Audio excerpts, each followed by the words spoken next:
The Netherlands has over 10 MRI scanners per 1 million inhabitants. Uganda only has 5, in total that is, on a population of 43 million. Cost is always a huge problem here, however it is more complicated than that. Several context factors play a crucial role in the successful implementation of these kinds of medical technologies in low and medium income countries.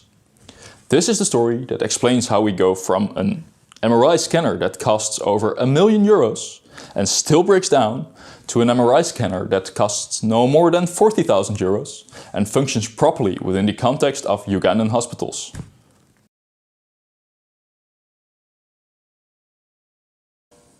MRI, or magnetic resonance imaging, is the safest diagnostic imaging technology out there, yet it's also the most expensive. A system like this one can cost well over $1 million. Public hospitals in Uganda generally have no more than $500,000 to spend on this type of equipment. The astounding price of this technology prevents most of the world from accessing and using it, causing a huge global inequity in the fundamental right of healthcare. The cost of an MRI for the most part related to its magnetic field strength, which is expressed in Tesla. The rule of thumb is that an MRI costs around $1 million per Tesla field strength. Most systems in Western hospitals are between 1.5 and 3 Tesla, and the new systems are able to operate at 7 Tesla or even higher. These technological advances allow for higher resolution imaging and maybe even create new applications for the technology, but are useless for low and middle income countries such as Uganda, where the cheapest option can already offer a huge benefit in improving healthcare, yet it's still too expensive for many hospitals there. To reduce these costs and increase the accessibility of this technology for low and middle income countries, researchers from the TU Delft and Leiden University Medical Center have successfully developed an MRI technology that functions with a permanent magnet and a low magnetic field. The strength of this field is only 60 millitesla. This brings the cost down to a fraction of a normal MRI. As you would expect, there is a trade-off. This is the system as it is now. As you can see, it's much smaller than a normal MRI that prevents from imaging a whole body, and even adults may not be able to be diagnosed by it. Secondly, the image resolution is significantly lower, reducing its application potential. However, this technology is already capable of diagnosing infant hydrocephalus, a condition in which fluid accumulates in the brain's ventricles, causing the head to expand. With over 45,000 cases each year in sub-Saharan Africa and over 2,000 yearly cases in Uganda alone, it is crucial to have a good means to diagnose it. The system successfully tackles the issue of costs, and even though it is limited in its use, it can already provide a significant benefit to improving healthcare by diagnosing infant hydrocephalus. However, there are some challenges still open before it can be successfully implemented. First of all, we can see that we do not yet have a fully functioning MRI system.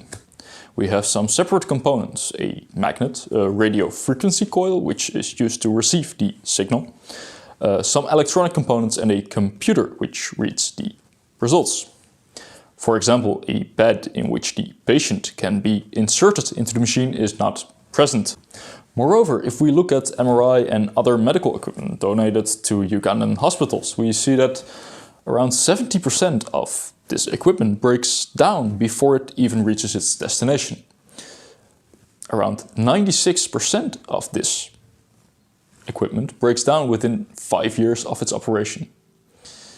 That tells us that there are other issues that play a role in its implementation than just cost. So while creating an integrated design for these components, we need to address these challenges so that the device does not end up broken as well.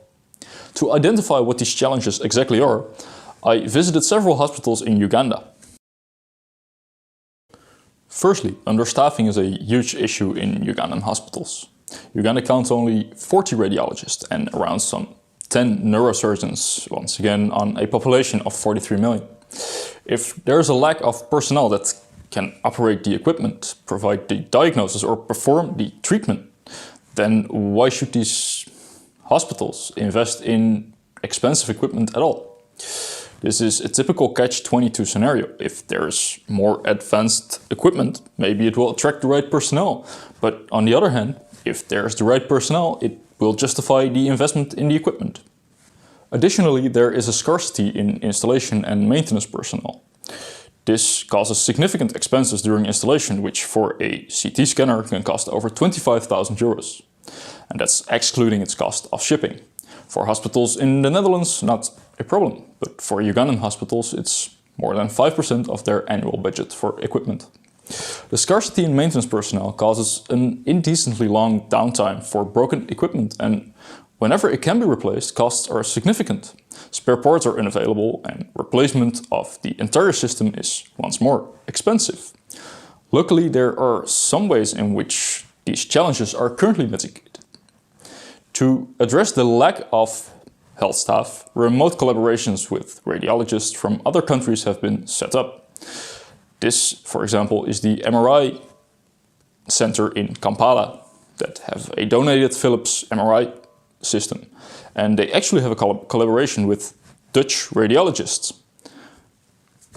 They send the images to the Dutch radiologist, and the radiologist provides his or her consult. To address the lack of maintenance staff, the Ministry of Health issued this workshop truck. It drives around hospitals, picking up broken equipment, repairing it on site if possible, and if not, bringing it to a central repair point, reducing the need for a lot of repairmen. Although many of these solutions are great, they are solving a problem that is caused by the fact that equipment is not designed for these kinds of environments. Now, with a design like ours, we can actually address the root of the problem. Its design may not be able to solve the staffing problems, but we can reduce the need for expert personnel by, for example, making the system easy to use, making it easy to install, and making it easy to repair with the right instruction set and using parts that are easily replaceable and available. Secondly, challenges in hospital environments must be addressed. In many public hospitals there is a space issue. Many hospitals can hardly provide enough space for all the patients, and rooms often serve multiple purposes. Equipping a room with a large MRI or CT requires a separate room for the equipment, a separate control room for the operator, and a lot of surface area to install the machine. It takes up a huge amount of space, which is not always present, and the money to invest in more space isn't present either. Sometimes even the rooms need to be shielded for X-ray radiation or MRI signals, and heavy equipment may require fortified flooring. These infrastructure requirements are hindering the implementation of this kind of equipment. And maybe these pathways shown here don't look like an immediate challenge. However, this causes a lack of access to forklifts and cranes. With current MRI systems that can weigh over 2,000 kilograms, this is a challenge to say the least. It incurs more costs as cranes and forklifts are a necessity. However, with smaller systems like ours, the lack of access and general unavailability of these cranes cause systems to be transported manually by hand by either lifting or wheeling it. And then there is a huge risk of these systems falling over and breaking before they are even installed. Our system falls into the category of these smaller machines that would have been carried. So it is crucial that we facilitate its transport without forklifts over these rough pathways in our design. Lastly, the system needs to include all necessary functionality. Therefore, the process of scanning a patient is explored. There are three main steps in this process: the pre-imaging, the imaging itself, and the post-imaging. During pre-imaging, patients are screened for compatibility, informed and comforted by nurses, prepared by donning appropriate garments, and moved to the imaging room, strapped onto the bed. When necessary, sedation is used, although there is a preference to prevent this. During imaging, some test images are created, and when these are successful, the actual images start. This can last up to an hour in current MRI systems. Our system may create a useful image of hydrocephalus in somewhere around 15 minutes. During imaging, the patient is monitored by the system operator. During a direct visual contact with the patient is required to ensure his safety. During the scanning of children, it was found that they have a hard time to keep still during the entire procedure. A movement of a patient will cause distortions in the image and need to be prevented. Often, for this purpose, the parents will stay close by and comfort the child. Sometimes the parents may even enter the system with the child to comfort and calm it and keep it from moving. If this doesn't work and the child is still moving and the images are thus distorted, then the child will be anesthetized. In our design, it's first of all crucial that the operator can adequately monitor the patient for safety reasons. Moreover, it's preferred that parents can remain close. In such a small system as ours, they will obviously not fit together with the child. But having the ability to remain close and touch the child should at least increase the chances that anesthesia can be avoided. We've also seen that the staff is often under high pressure, scanning countless patients each day. The design should therefore facilitate an easy and comfortable operation.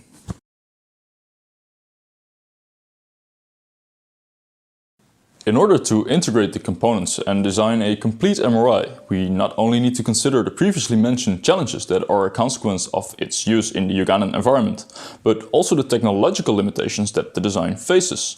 Due to its low magnetic field, the magnetic resonance signal is also low, and any disturbances from, for example, nearby electrical equipment can therefore significantly impact the image quality. For this purpose, conventional MRIs are installed in a shielded room, but this is not desirable in our situation because its installation would then incur additional costs of shielding a specific room. A solution is to simply shield the magnets, surrounding it with an aluminum enclosure, and this sufficiently keeps electrical interference out. So the magnet is enclosed in aluminum, but the monitor bed and electronics need to be placed to get a complete system that enables the patient to be inserted and the operator to use it. The operator should firstly have a proper position. Remember that the workload is quite high, so the most important thing right now is that the operator's position in relation to the system is a comfortable one. Remember that it's also required that the operator can see the patient during scanning to ensure safety. During preparation, the operator is likely to walk around the room and gather necessary equipment to prepare the patient. Frequently, the mother also carries the child into the room. The system should therefore place the patient at a comfortable height so that the patient is easily reachable while the operator is standing in an upright position. However, standing the entire day as many patients are being scanned is tiresome, so the system should also include a place to sit. If the magnet is placed at a height of around 1 meter, as can be seen here, the operator can comfortably reach the patient and see the patient while she is inside the scanner from a sitting position. Now, the computer screen can also be added in this line of sight, which can be adjusted to increase the personal comfort. This configuration conveniently leaves some space for the electronics to be integrated underneath the magnet. This integrated solution takes up no more than 3 square meters and does not require placement in a dedicated shielded room. The only downside of a solution that puts all the parts together like this is the weight and its transportability. To overcome the challenge of transporting it without forklifts, the design needs to be broken down again. However, it should remain easy to install. The design can be separated in 4 easily carryable units: the magnet, the electronics, the bed and the monitor. And with this level of pre-assembly, the components can be installed by basically anyone with a screwdriver. Each component is also carryable, and the heaviest component, the magnet, is equipped with a handlebar all around so that it can be carried by multiple people.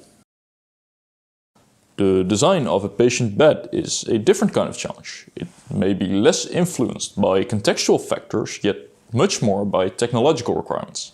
With a bore diameter of only 292 mm, there is not much space for a bed at all. A radio frequency coil that can pick up the signal needs to be added. It needs to be placed over the head of the patient and it needs to be interchangeable. The largest version of this coil is currently 250 mm in diameter. That means that all materials for the bed need to be designed in the 21 mm of space underneath. Additionally, the coil should be easy to place over the patient's head, and a head with hydrocephalus can become as large as 200 millimeters in diameter, designing a system that is easy to use for the operator, without the risk of hitting the child's head into the coil, and is also comfortable for the child, becomes significantly challenging when there is so little space to design in. It also needs to be considered that any kind of metal is prohibited in the part of the bed that enters the magnet, as this can cause disturbances in the signal. Production techniques that enable the production of intricate plastic parts that are strong enough and durable enough are often too capital intensive. That means the design space is limited to standardized parts or low volume manufacturing technologies such as 3D printing. Therefore, the entire bed slides on a standard aluminium rail that does not go inside of the magnet. Inside, the bed is simply supported on the inner wall of the bore.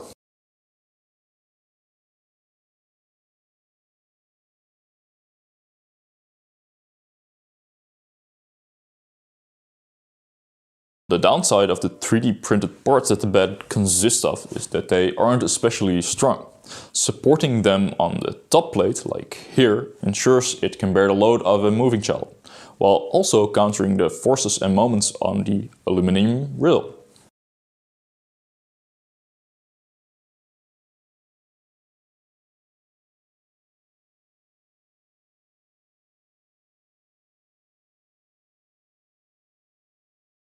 The radio frequency coil is equipped with a headrest that can slide in and out of the coil.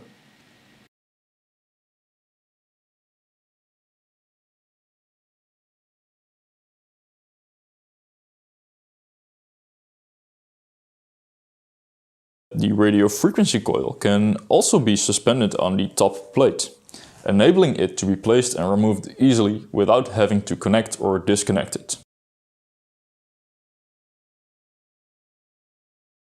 The child can then be placed onto the bed and their head can be strapped to prevent movement.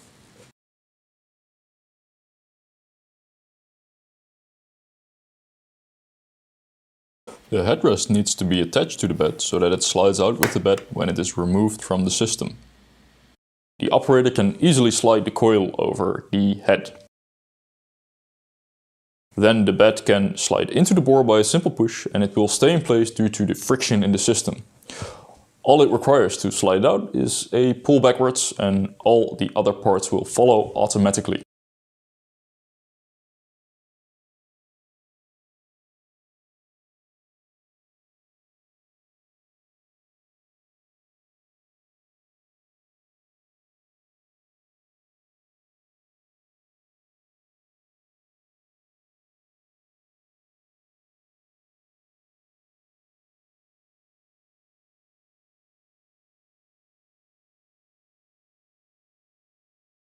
This design shows what an MRI designed for this context could look like.